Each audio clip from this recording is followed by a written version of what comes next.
It's been 5 years, but it's like yesterday for me. Evelyn Fox's son, Kissinger Gunn, was killed by a stray bullet in Liberty Village on September 11, 2016. The symptoms of that trauma still linger.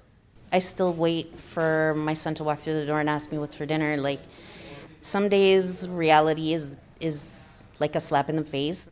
The same goes for Shauna Brown, who lost her son, Demal Graham, in 2017. You do so much healing and moving forward, never moving on, because I'll never say that I'll move on from the loss of my son. The two mothers met 3 weeks after Graham was killed. It was at a rally walk to remember those who lost their lives to gun violence. They've supported each other ever since. We get each other. We understand, some of the feelings that that we go through that people might not want to, talk about or even understand. Fox and Brown are part of a growing coalition looking for more than the do-it-yourself approach to healing. They want increased and accessible supports that go beyond physical wounds. After an incident, oftentimes, a person the victim is stitched up and sent back out into the same environment that they were injured in. Mitzie Hunter MP for Scarborough-Guildwood wants to amend the Health Insurance Act to include trauma-informed counseling for survivors and others affected by gun violence.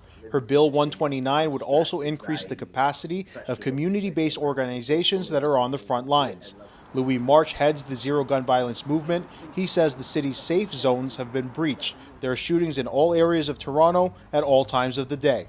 The age of the people handling the guns and carrying the guns has now declined from the mid-20s, mid-30s to mid-teens.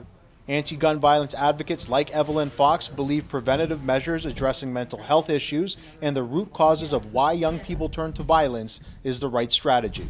You can eliminate any weapon you want. If the intent is there, it will happen.